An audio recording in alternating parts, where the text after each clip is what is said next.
வணக்கம். I am doctor Vijayakumar, keyhole brain and spine surgeon, neuro one hospital. இப்போ பார்க்குற patient வந்து ஒரு ரோட் டிராஃபிக் ஆக்சிடென்ட்டில் வந்து தலைக்காயத்தினால அவருக்கு ஹாஸ்பிட்டல் எமர்ஜென்சி கூட்டு வந்திருந்தாங்க. அவருக்கு வந்து லெஃப்ட் சைடில் ஒரு டெம்பரல் ரீஜனில் ஒரு ஹெமரேஜ் இருந்துச்சு. அந்த காயம் ரத்த கசிவு ரொம்ப பெருசாக இருந்ததுனால உடனே எமர்ஜென்சியாக ஆப்ரேஷன் தேவை இருந்துச்சு. அவர் ஆப்ரேட் பண்ணோம். ஸோ ஆப்ரேட் பண்ணதுக்கப்புறம் அவர் நல்லா ரெக்கவர் ஆனார். அவருக்கு கொஞ்சம் பேசுகிறதுல திக்கல், லைட்டாக அவங்க ஃப்ளூயண்ட்டாக பேசுகிறதுல கொஞ்சம் குறைபாடு வந்து 1.5 months அந்த குறைபாடோட அவர் ரெக்கவர் ஆயிருக்கார். ஸோ நல்லா ரெக்கவர் ஆனதுக்கப்புறம் அவர் கம்ப்ளீட்டாக அந்த போன் வந்து அவருக்கு ஆப்ரேஷன் பண்ண டைமில் வீக்கம் இருக்கும் அப்படிங்கிறதுக்காக நம்ம எடுத்திருந்தோம். அதுக்கு வேறு டீகம்ப்ரசிவ் கிரேனியாக்டமின்னு சொல்லுவோம். ஸோ அந்த எலும்பை எடுத்து அவன் நல்லா ரெக்கவர் ஆனதுக்கப்புறம் 2 மாதத்துக்கு அப்புறம் அந்த எலும்பை பொருத்திடுவோம்.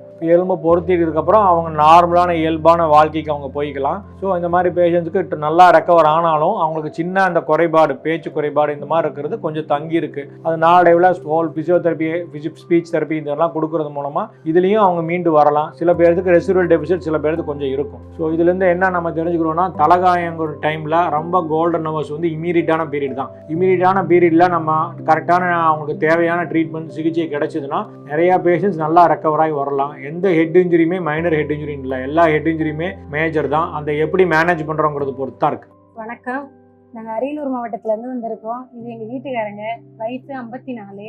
இது தலையில் அடிபட்டதால் முதல்ல வந்து ஜெயங்கொண்டத்தில் தான் காட்டினோம். ஜெயங்கொண்டத்தில் காட்டும்போது என்ன சொன்னாங்கன்னா, ஸ்கேன் எடுத்து பார்க்கல, ரொம்ப இதாக இருக்காருன்ட்டு சொல்லிட்டு வேற எங்கேயாவது வெளியில் போயிட்டு காட்டுங்க அப்படின்னு சொல்லி சொன்னாங்க.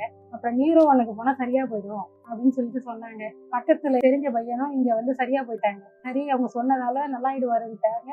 நாங்கள் அப்புறம் இங்கே அழைச்சிட்டு வந்தோம். வந்ததுக்கப்புறம் டாக்டர் பார்த்துட்டு ஸ்கேன்லாம் நிறைய எடுத்தாங்க. ஸ்கேன் எடுத்து பார்த்துட்டு உடனே ஆப்ரேஷன் பண்ணணும்னு சொல்லியிருந்தாங்க. சொல்லிட்டு அப்புறம் ப்ரெஷர் வந்து அதிகமாக இருக்குதுன்றதால ப்ரெஷருக்கு மாத்திரையை கொடுத்து அப்புறம் ப்ரெஷரை குறைச்சிட்டு மறுநாள் தான் ஆப்ரேஷன் பண்ணாங்க. ஆப்ரேஷன் பண்ணிட்டு 4 மணி நேரம் கழிச்சு வந்தாங்க. நாங்கள் எல்லாருமே பார்த்தோம். பார்த்துட்டு டாக்டர் நல்லா இருக்குன்னு சொல்லிட்டாங்க. சொல்லிட்டு 11 நாள் வந்து ஐசி வார்டில் வச்சிருந்தாங்க. ஐசி வார்டில் வச்சிருக்கும் பொழுது திரும்ப நார்மல் வார்டுக்கு வந்துட்டோம். நார்மல் வார்டில் வந்து ஒரு கை ஒரு கால் வந்து வரலனவுடனே அப்புறம் பிசியோ கூப்பிட்டா டெய்லியும் பிசியோதெரப்பி வந்து எக்ஸசைஸ் பண்ணிக்கிட்டே இருப்பாங்க. அதுக்கப்புறம் கொஞ்சம் கொஞ்சமாக சரியாயிடுச்சு. காலும் சரியாயிடுச்சு. அப்புறம் வாய் பேசுறதுக்கும் சரியா வந்துருச்சு. 45 நாள் கழிச்சு திரும்ப நாங்கள் வீட்டுக்கு போயிட்டோம். அதுக்கப்புறமா வீட்டில் போயிட்டு வெறும் லிக்யூடாக தான் கொடுக்க சொன்னாங்க. 15 நாள் வரையும் லிக்யூடாக கொடுக்க சொல்லிட்டு 15 நாள் கழிச்சு திரும்ப வர சொன்னாங்க. திரும்ப வந்து டாக்டர்கிட்ட காட்டிட்டு எல்லாமே இனிமேல் சாப்பிடலாம், 15 நாளைக்கு அப்புறம் எது வேணாலும் சாப்பிடலாம்னு சொல்லிட்டாங்க. கையல் பிரிச்சுட்டு அப்புறம் திரும்ப கால் ஒரு மாதிரியா இருக்கு, வலிக்கிற மாதிரி இருக்கு அப்படின்னு சொன்னாங்க. அதனால காட்டுறதுக்கு வந்தோம். வரும்பொழுது ரொம்ப மோசமான நிலைமையில வந்தோம். வந்துட்டு திரும்ப போகும்பொழுது நல்லா நடந்துதான் வந்தாங்க. நல்லா இருக்காங்க, இப்பயும் நல்லா தான் இருக்காங்க. அவர் வேலை எல்லாமே அவர் தான் செஞ்சுட்டு இருக்காங்க. விஜயகுமார் டாக்டருக்கு எங்களுக்கு ரொம்ப நன்றி.